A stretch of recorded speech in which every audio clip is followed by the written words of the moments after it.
Welcome back to the Law School Toolbox podcast. Today, we're talking about different approaches to law school learning, starting with strategies for auditory learners. Your Law School Toolbox host is Allison Monahan, that's me, and Lee Burgess. We're here to demystify the law school and early legal career experience so you'll be the best law student and lawyer you can be. Together, we're the co-creators of the Law School Toolbox, the Bar Exam Toolbox, and the career-related website Career Dicta. I also run the Girls Guide to Law School. If you enjoy the show, please leave a review or rating on your favorite listening app. And if you have any questions, don't hesitate to reach out to us. You can always reach us via the contact form on lawschooltoolbox.com, and we would love to hear from you. With that, let's get started.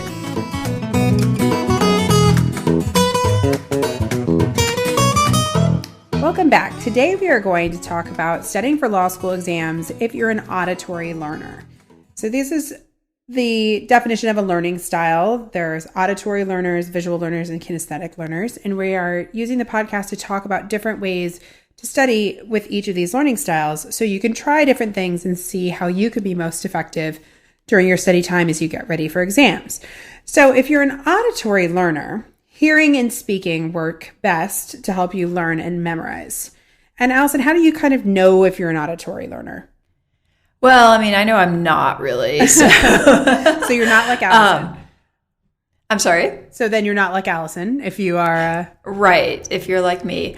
Well, I mean, like the term sounds, you're probably somebody who enjoys class lectures and discussions, and you may have noticed that you participate in them and maybe get more out of them than your peers. So, if you're somebody who goes to class and really comes out of it feeling like, wow, I understand this, I'm going to remember this, you might be on the more auditory learning end of the spectrum. If somebody gives you verbal directions, you can follow them almost effortlessly. So you don't have to write things down. You don't have to look at a map. You don't have to, make gestures. You're like, oh, okay, I totally get this. Other things that you might see as a sign, you might talk yourself through tasks as you complete them. And you might find yourself reading emails, class handouts, possibly even cases out loud, whether anybody's in the room or not. So, if you're somebody who's always found that you need to teach your dolls something to learn it, or that you understand a concept better if you read it, you're probably more of an auditory learner. Yeah. And you don't learn best by writing stuff out or seeing images, pictures, colors, that kind of thing. For me, I know really that this is not my preferred learning style when I try to learn another language, because for me, I need to see words written out really before I remember them. Whereas if I just hear them, they don't stick in my head. Yeah, that's an interesting example. I think that's very telling about your learning style when you're trying to learn another language. Yeah, although I think the key point, which is something that we're going to talk about, I think, is just because that might not be my preferred learning style doesn't mean that I get to not do it. Mm-hmm. Right. If you're trying to learn another language, well, I could just read and write. And, frankly, my reading and writing skills have always been a lot stronger in a different language. I can read the newspaper, but I may not be able to listen to someone on the TV or the radio talking about that. But that doesn't mean I get to just say, oh, well, I'm not an auditory learner, just move on. No, I have to make more of an effort to have practice with oral comprehension or listen to things like the radio in the background. You don't get to just say, oh, well, this isn't my learning style, so moving on. Yeah, I think that is interesting. I think when it comes to studying a foreign language and thinking about myself, I think I do need those visual cues as well. Because sometimes if I don't know what visually the words look like, if you hear somebody say it in a slightly different way, it's hard to recognize that that's the same word. Right. And I think, this is a key point, which is nobody's all one way or the other. And, I read an article recently saying, learning styles are just bogus. It doesn't mean anything. I don't think that's right necessarily, but, I do think you can take this to an extreme like anything else. I mean, anyone is probably going to understand a word better, particularly if they hear it in different accents, if they see it written. Just because you're like, oh, I understand pretty well what's going on if things are spoken to me doesn't mean you're also not going to benefit by seeing it written. Right. Yeah, it's true. And I think the other thing that people often forget is a learning style just means that you have to figure out the way that you can actively engage with the material to make it meaningful for you. And I think a lot of times the error in somebody's ways can happen when they say, oh, well, because I am a auditory learner, if I just passively listen to a recording of something, I'm going to totally retain it. Or if I record my class lectures, I'll just re-listen to them and I'll retain everything. And or one of my favorites, I'll just watch I'll record the class and listen to it again. Yeah, not a great idea. Probably not the best use of time. Yeah, it's passive. And I think that what shouldn't be lost in this conversation about different learning styles is the difference between active learning and passive learning. Passive learning with any learning style is still crappy learning. Like you're just not retaining that information. Right, and you're not really digging into it. I mean, I think the key point that I usually take away from all of these conversations is however you learn best. And, certainly people have different approaches. It's really about figuring out and remembering what strategies, what techniques work for you and also work for you to learn different types of information. So, depending on your classes, you may find that you're more or less drawn to certain techniques or how you're going to be tested. Is it an open book exam? Is it a closed book exam? All of these things may matter. There may be different techniques for you to memorize. For example, if you have to memorize a bunch of stuff versus really digging in and understanding it. So you've got to figure out a way to make sense of the material. And you may have different strategies for doing that depending on what your learning preferences are. I think that's true. I think property is a really great example of this because oftentimes with future interests, which should send a shudder down almost anyone's spine when I say it. But I think it's easiest to learn future interest through tables or a chart, a flow chart, basically. So you can kind of have these decision points to lead you down to the correct classification. And I think without some sort of a flow, it's very hard to learn this material, whatever kind of learner you are. You kind of need to have this flow chart to kind of walk you through this analysis. And so that's a really great example, I think, of an area of the law where, hey, maybe you are more of an auditory learner, but you still have to kind of be able to memorize these decision points, and sometimes writing them out is going to help you do those decision points. I had a closed book property exam when I was in law school. I had to memorize that flow chart, and the first thing I did on my scratch paper was draw it out so I could just go follow it, when I was doing all of my future interest questions. Right, and that's actually a good example because I remember, in fact, I still have the diagram that I made for future interest. And it wasn't, I was a big fan of flowcharts, but for whatever reason, it actually wasn't a flowchart. That information made more sense to me as a one-page diagram where I kind of linked everything together. And I actually remember using a lot of different colors. For example, I'd colored in a box around the different future interests where they were or were not controlled by the rule against perpetuities. So that's an example of two totally different approaches, both of which work, but are definitely not just like, oh, here's a word and here's another word and here's another word. Right. Yeah. And you have to kind of experiment with these different materials to see what, kind of sings for you, I guess is the best way to put it. Because you could be the most beautiful flowchart ever created in the history of law. But if it has no meaning to you and doesn't work when you study and practice with it, it is meaningless and has no also benefits. I had an open book exam, so I could have this in front of me and, just sort of look at it and be like, oh, right, I need to talk about the rule against perpetuities. Right. Exactly. So all of this is just that you have to be very aware that these, your brain may work in a way that kind of lends itself to one of these styles, but you also have to be actively evaluating the study techniques that you're utilizing to make sure that they are going to get you where you need to be. Right. And I think regardless of what type of learner you consider yourself to be, these are always strategies you might want to use in a certain circumstance. Right.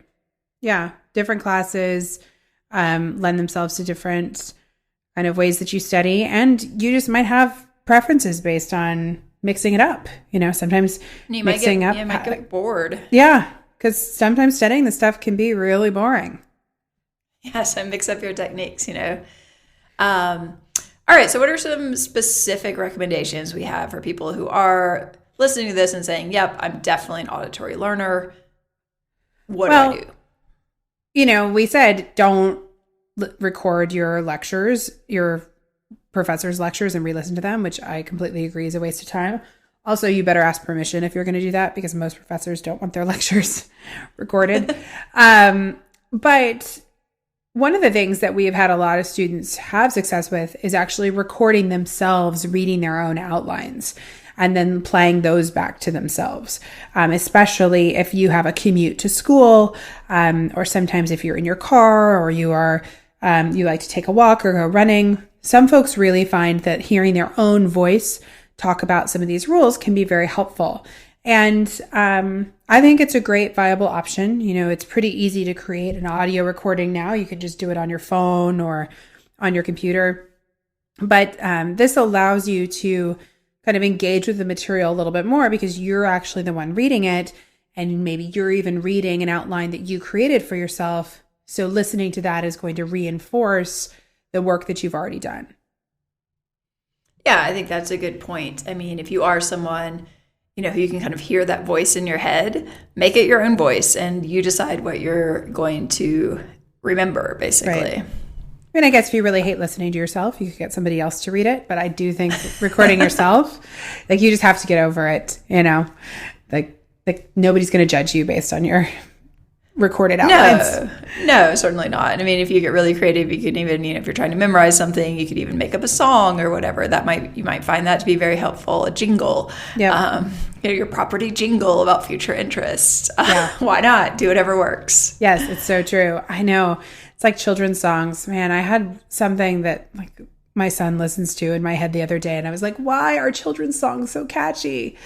Why am I walking around town singing this horrible little jingle song to myself? The wheels on the bus go round and round. Exactly. I don't even have a child and I know the song. Exactly. But it just really points out how effective it can be to get these things in your head. Yep. Yeah, exactly. Another technique we've had people use with a lot of success is really trying to explain the legal rule to a friend, and particularly someone who's a non-lawyer friend.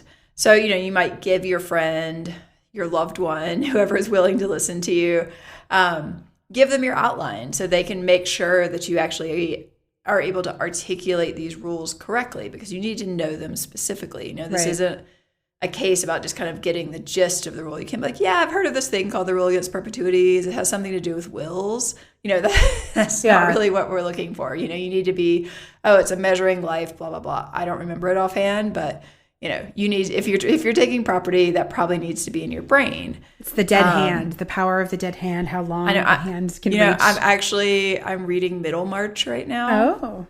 And the section of the book I just started last night is called Dead Hand. Ooh. So I can't wait to see what's coming up. Yeah, that's definitely slightly creepy. I have this image of the skeleton coming out of the grave, No, I think that a huge part of the plot line has to do with wills. Oh. Yeah. Well, we look forward to an update on a future podcast episode. Exactly. But if you learn by hearing and explaining things, forcing yourself to explain this rule out loud is probably going to help you, make sure you really understand it, see if you're forgetting anything, but just help you remember it. Yeah. I had a friend who I grew up with whose husband was studying for the bar exam, and she's a musician. She's a cellist. But we joked that she was totally qualified to sit for the bar after he had studied, because he needed to talk things out. And so every night when he was studying for the bar, he would basically lecture her on whatever they were learning that day. And so she's like, I really think I might pass if I just went and sat for the bar. Because they do say, the best way to learn something is to teach it to someone else. That's true. I think after all these years, one of my cats could pretty much be a bar tutor and a law school tutor, because he has sat through so many tutoring sessions and listened to so much discussion about the law school and bar exams over the last 10 years. Right. Well, that's what I was going to say. It doesn't even necessarily have to be another person. Worst case, teach your pet or teach your dog. Your doll, that sort of thing. Oh, it doesn't really matter. Teddy bear really is equally probably not going to give you feedback if you're getting it wrong, but is at least capable of kind of nodding along and being like, yes, you're doing a great job. Exactly. Or, of course, you could always hire a tutor. That's right. And this is something that I think a lot of our tutors spend time with their students doing, which is, being that sounding board for students that need to discuss some of this information, because at least, we can call you on it when it's gone off base, whereas maybe unless you are a lawyer family member unless there's a lawyer family member that you're talking to, it's possible that they'll just be like, well, that rule against perpetuity sounds weird, but hey, it's probably right, to make sure that there's something about that on this page. Yeah. Yeah, I see that. So a tutor can be a good resource to brainstorm and to talk with and to get that verbal feedback that you are moving in the right direction.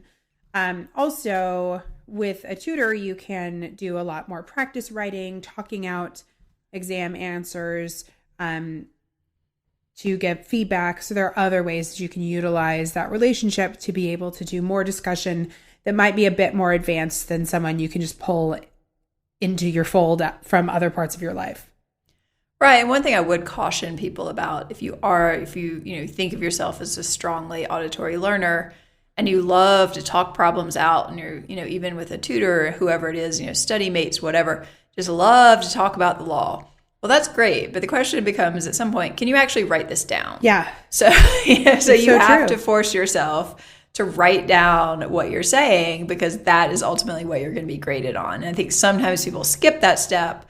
And if you had a conversation with them about a hypo, they would be able to get 80 or 90% of it. But on paper, they're only getting 20 or 30%, and that's going to be disastrous. Yeah, because the professor is not going to care how eloquently you can describe something. They need it on the page because that's what you're getting graded on. So you have to eventually make it to that point in your preparation where you are executing the exam answers on paper, because that's what you're going to be graded on. Right. And I remember when we had this kind of sample exam that I did not get on the paper what the professor was looking for, and they gave me a failing grade. And he said, well, you have to come and talk to me. And I went and talked to him, and he's like, you know everything about this. Why did you not write this down? Yeah.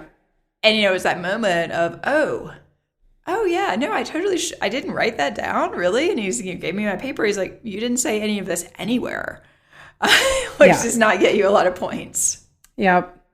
So I think this can be one of the dangers of using kind of a study buddy, is you both have to be on the same page about how you're going to do some of these auditory exercises, and then when you're going to do that shift into writing down the concepts.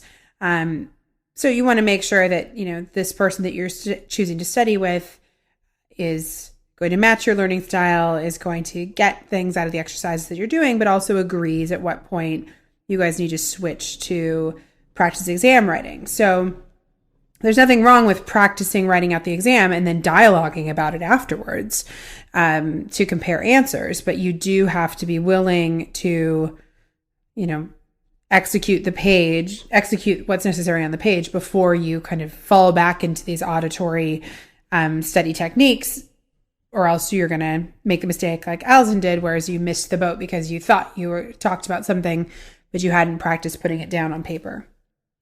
Right. I think this can be a downside of a study group. You hear about law school, you have to have a study group. You're never going to survive without a study group. You got to have a study group. Well, neither one of us actually had a study group. No. We survived. But I think one of the downsides can be almost this group think where, if you put all four of you in a room together and asked you to talk about the question and write an answer, you would be amazing. The question is, can you do that on your own?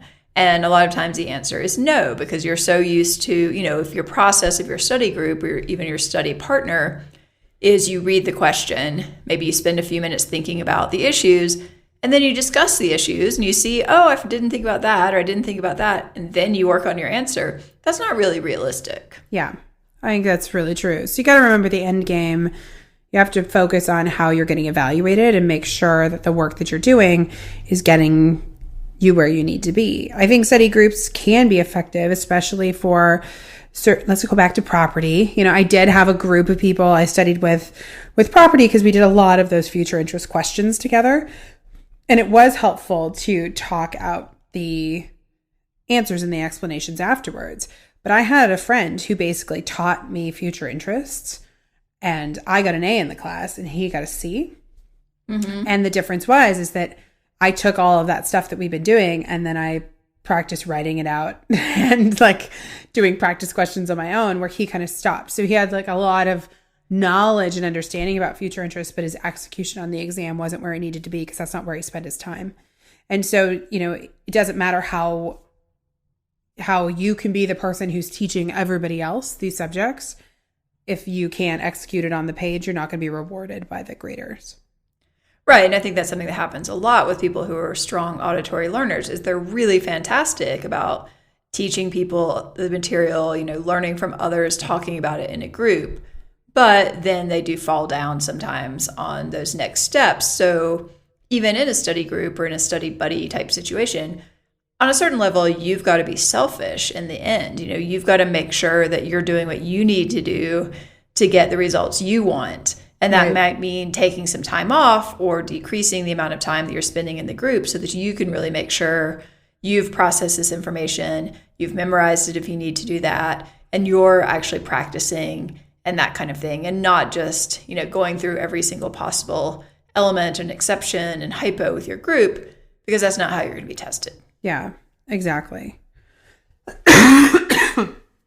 So switching gears a little bit, out of the study group, kind of working with someone else, there are other things that you can think about incorporating into your study materials that can be very effective for auditory learners. And we already mentioned this a little bit, but rhymes, word associations, and mnemonic devices are great to pair with your study materials, because these can be very catchy. You can memorize them. You can use acronyms. You can create your own little jingles like we were talking about, or rhymes. Since your brain stores information by sounds and the acoustics of individual words, this can be very, very effective. So sometimes there will be known mnemonics or rhymes that kind of come up in every class, but you may also want to make your own, because they might be more meaningful to you because you actually made them up. Right. I think this is definitely a technique that anyone can borrow from our auditory learners out there, because anyone's brain is going to remember a jingle or something like that better than just an unrelated bunch of stuff on the page. Like, that's just the way your brain works. Yep. You know? It's so true. I recently went to a musical, and I still can remember certain parts of songs, even though I've not listened to the soundtrack since doing that like a week ago, but it's like in there because it's catchy, and like you still find yourself humming it days later. I mean, music is a way, to retain information. That's why many of us have whole albums memorized, but we can't remember somebody's phone number. Or even their name. Yeah, Very exactly. Embarrassing, but Bob Dylan's entire back catalog. Exactly. I know. I mean, I still have entire songs memorized from my a cappella days in college, which is crazy. But yeah, there's a lot of random information that I cannot remember at all right now. Right, exactly. And I think we've talked before about Sketchy Law, which is a tool where they do both visual and auditory kind of, little cartoons, basically, yeah. I guess they are. Little movies almost. Yeah, exactly. So I think that's worth checking out just as an idea too. And, there you've got the visual and the auditory, and at certain points the kinesthetic stuff too, because things are moving for you. But, I think that can be a creative way. You can make something up like that yourself, or you can use the things that they've already developed. But, having a little fun with it, I think, can sometimes make this actually easier to remember. Yeah. I mean, this all doesn't have to be that serious. It can be a little playful. You may not think future interests could be playful, but I'm sure if we worked on it, we could come up with a way to make it kind of silly. And yeah, playful. I'm envisioning the house, and then the house falls down or gets destroyed, or and then the person comes running, what happened to my life estate? Right, and then I see the dead hand coming out of the grave. I'm very stuck on this imagery for some reason. I don't know why. Well, it's very creepy. It is very creepy. So the other thing we have talked about is recording yourself reading your outlines, but you can also consider reading essay questions aloud to yourself, or your answers or model answers aloud to yourself to try and memorize certain phrases or make language your own. Again, you can't speak during the actual exam, but you can kind of play with reading to yourself, reading model answers and things like that outside of your written practice, because it's just going to engage your brain in a different way. Yeah, I think that's right. I mean, I think you may as well experiment with a lot of different types of things and see what it is that you find really works for you. Yeah. So, Allison, what about some things to avoid for auditory learners? What do you think could be some of the pitfalls? Well, I think, like many things, your strength can also become your weakness, because you're learning by hearing things. It's going to be easier for you to get distracted by outside noise typically. So it may be harder for you to focus. You might not be able to tune out, the noise on the street or the sirens in the background, things like this. So, you might want to consider studying with earplugs. If your professor allows you to take them into an exam, that can be a good way to really focus and block out outside sound. Of course, you want to practice using with them when you're studying outside of the actual exam room. You want to think about where you're studying too. Is a crowded cafe going to be your best option? Or maybe you're going to be better off in a quiet corner of the library or in a room by yourself or a park. Different people have different preferences. So you've got to really sort of think about, okay, is this working for me? Am I as efficient as I could possibly be? All of those kind of things. Also, what music you're listening to, that can be hugely distracting. Yeah. Depending on what you choose. Yeah, I think that's very true. And I really liked the point that you made about having to, practice with earplugs if you're going to use earplugs. I think you have to be very aware that if there are some of these habits that you have, whether it be in a room of complete silence or a crowded coffee shop or with headphones or with music, that you make sure that you spend enough time doing your practice under whatever conditions are similar to what you're going to have in the exam room. So some people I know who are auditory learners are very, very distracted by the sound of people typing on laptops. It can be very anxiety-inducing. Yeah, it can be very anxiety-inducing. And I've talked to a number of students who have said that just sitting in the exam room and still reading a question while you hear other people typing can be a huge distraction and can make you kind of question whether or not you're doing the right thing. So if you are one of those people, then maybe practicing some practice questions in the library where people are typing around you, maybe that's a good thing. Or getting a group of people to do a practice exam together in a classroom so you can get used to what that feels like. And this isn't something that's going to go away. I mean, by the time you get to the bar exam, you might be taking the exam in a room with thousands and thousands of people typing. Totally. It's so loud. It's so loud and deafening. And it's usually in some sort of hall, convention center or hall, terrible acoustics and sounds bouncing around everywhere, and they're making announcements and people are getting up and rustling papers. It can be hugely distracting. Yeah. So you have to figure out how to manage that for yourself. I think earplugs can be great, but you also have to get used to the noises that come from using earplugs. I've always hated the hearing myself swallow thing. I don't know. There's that weird clicking. Yeah, them moving around inside your ear, and you can feel it and hear it kind of. I know. It's not necessarily pleasant. No. Yeah, so sometimes, people, for example, will just put on some sort of background music in their ears constantly while they're studying. And if you're too used to that, it can really be a problem when you can't have that in the exam room. Yeah, or white noise machines too, or white noise. I know a lot of people study with white noise as well. And that's great if it can help you focus and study, but you got to be able to abandon that for the exam day. So, you kind of have to think of it as you can use some of these comfort, these things that can make it more comfortable to study and more comfortable to learn, but then you have to give yourself a cutoff to practice without them so they don't become a hindrance to you performing in the exam room. Yeah, I mean, at some point, you've got to take off that security blanket, unfortunately, and deal with the outside noise. I mean, I remember when I was taking the LSAT, literally right outside the window, they were jackhammering an entire parking lot. Oh, that's awful. What a nightmare. And you're just well, you just have to roll with it. What are you going to do? Yeah. Well, do you remember I had that jackhammer project across the street from my house for 9 months? Right after my son was born, they were literally jackhammering down 2 floors or something like that. And was every day. I mean, you really thought you were going to lose your mind. I'd never had such sensory overload than I did when living across the street from a jackhammer project. Oh, it's just so maddening. It was really maddening. The other thing I think people really need to focus on, and we've talked about this earlier, is you've got to be really careful about getting bogged down with the busy work, particularly of listening to lectures. Yeah. And maybe you find some auditory version of a horn book or something, and they're reading it to you, and you feel like, oh, this is so great. I'm really getting so much out of this. But you really have to say, okay, how much am I getting out of this? Is it worth the time I'm putting into it? Am I retaining this for later? Do I need to record this information in some way so I can reference it? Because you've got to really dig in and do that active, deep work and make sure that you're recording it in some way so that you can use it later, because no one's going to remember from 4 months ago, like an auditory lecture. I mean, maybe that would be impressive, but I think the average person is not going to remember the exact details of something they listened to 4 months ago. Right. And going back to recorded lectures in your classroom, from your classroom, remember that, what you do in class isn't necessarily the direct output for what's tested.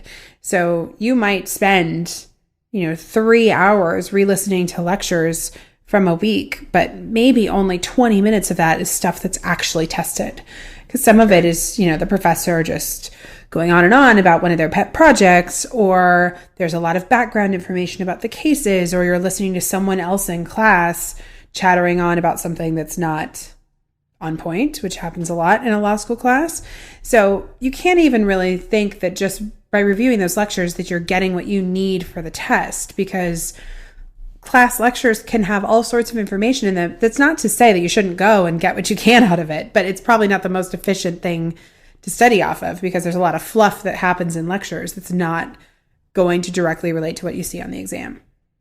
Right. So I think even if you're a strong auditory learner, you still need to be thinking, okay, after class, how am I going to distill this information into what I need? How am I going to save it for later? How am I going to organize it and make sure that I've got it element by element and I can use it? How am I going to practice? You don't get a pass from doing all those other things just because you're really good at lecture stuff. Yeah, exactly. Well, with that, unfortunately, we are out of time. If you enjoyed this episode of the Law School Toolbox podcast, please take a second to leave a review and rating on your favorite listening app. We'd really appreciate it. And be sure to subscribe so you don't miss anything. If you have any questions or comments, please don't hesitate to reach out to myself or Allison at lee@lawschooltoolbox.com or allison@lawschooltoolbox.com, or you can always contact us via our website contact form at lawschooltoolbox.com. Thanks for listening, you auditory learners out there, and we'll talk soon.